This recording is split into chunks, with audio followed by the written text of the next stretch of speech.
nevando un poco aquí en la ciudad de Nueva York, pero eso es parte de nuestra cotidianidad.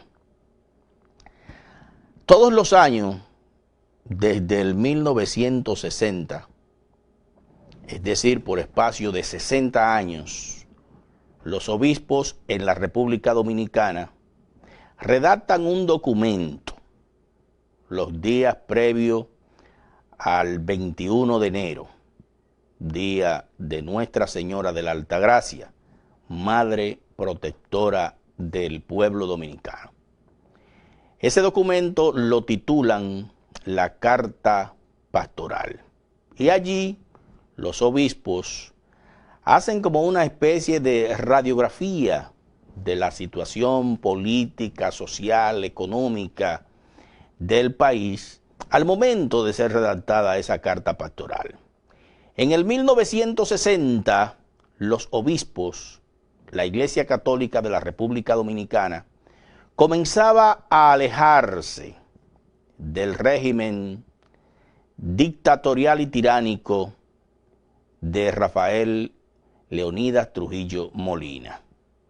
Y en el 1960, que fue su primera carta pastoral, ellos escribieron lo siguiente. Colóqueme en pantalla, más o menos, en resumen, lo que dijeron los obispos en aquel entonces, que eran pocos, eran 6 obispos para aquel entonces. Vamos a leer íntegramente para que ustedes tengan una idea de a qué nos estamos refiriendo. Dice, la carta pastoral asumió sin reserva la defensa de los derechos humanos, constituyendo así un eco renovado de aquel memorable sermón de Fray Antón de Montesinos. La carta afirmaba, atención a esto, cada ser humano, aún antes de su nacimiento, ostenta un cúmulo de derechos anteriores y superiores a los de cualquier Estado. Son derechos intangibles que ni siquiera la suma de todas las potestades humanas puede impedir su libre ejercicio, disminuir o restringir el campo de su actuación.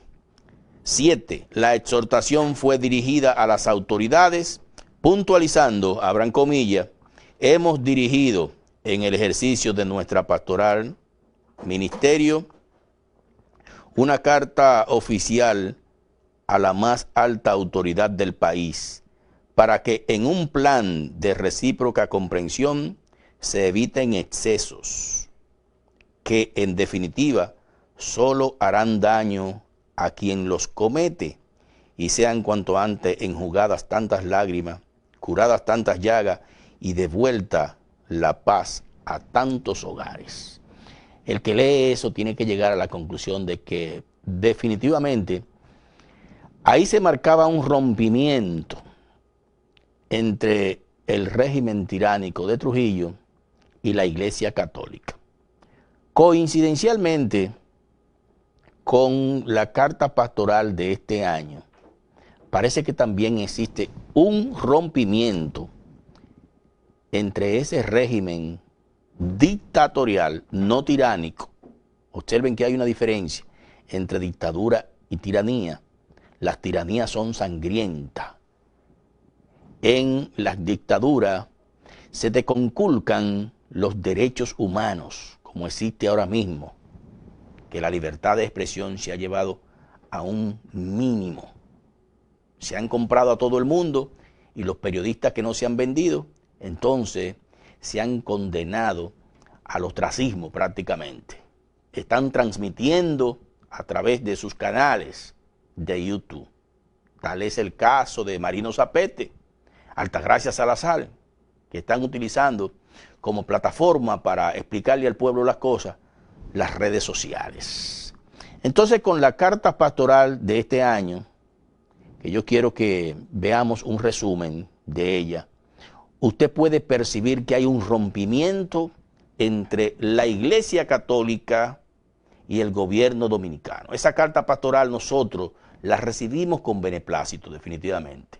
Tal y como recibimos el 1 de enero de este año la batalla de la fe donde también fue una especie de reprimenda al gobierno de Danilo Medina Sánchez, y donde se exhortaba a elegir a la persona que su conducta ética y moral, su honestidad, realmente fuera la que estimulara a ser el recipiente del voto del pueblo dominicano.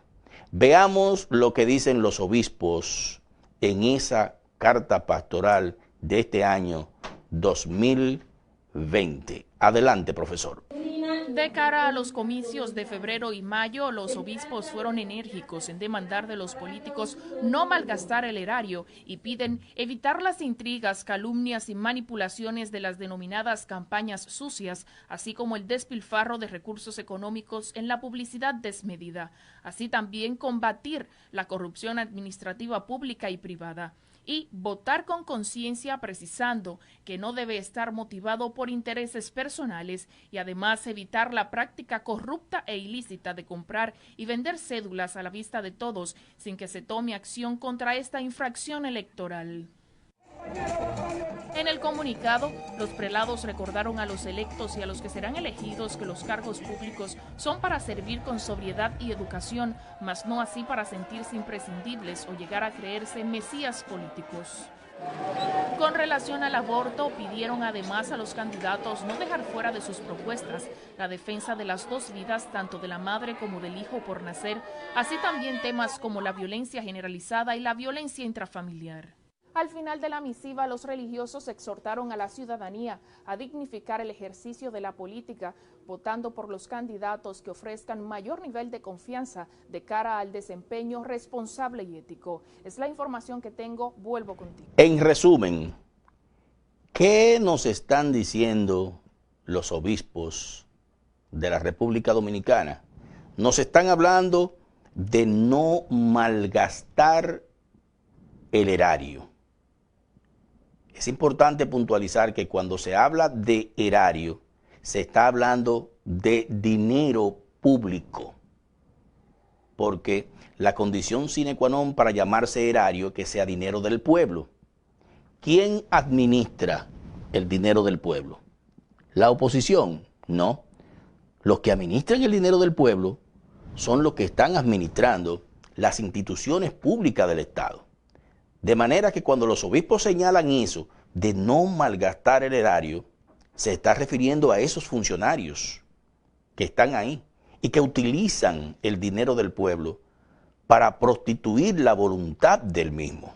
También nos habla de votar con conciencia, poner la República Dominicana por encima de los intereses personales.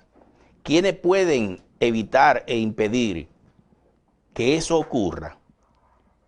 Que se vote con conciencia, o los que malgastan el dinero y los que compran cédula, que también los obispos se refieren a eso, cuando hablan de que el pueblo no debe vender su cédula. Yo no comprendo realmente cómo es posible que usted, que me está mirando ahí, se pase 4 años maldiciendo al gobierno, y el día que llegan las elecciones, cualquier miembro del Partido de la Liberación Dominicana, del partido de gobierno, le ofrece 1.000, 2.000, 2.500 pesos y usted le venda su cédula. Ese es el momento y la oportunidad que usted tiene de validar todas esas maldiciones que usted le echó al gobierno en 4 años. Entonces, hay que tener conciencia de eso. Y a los que se han elegido, le dicen que no se crean dioses y que se mantengan humildes. Por lo tanto, desde aquí, desde esta tribuna comunicacional, nosotros recibimos con beneplácito, con aplauso, el pronunciamiento de los obispos. Y ojalá eso sea lo que se esté predicando en los cultos evangélicos que ya se expresaron en la batalla de la fe y en los púlpitos de la Iglesia o de las iglesias católicas en la República Dominicana. Siendo así, definitivamente no tengo la menor duda de que estamos en el umbral de un gran cambio.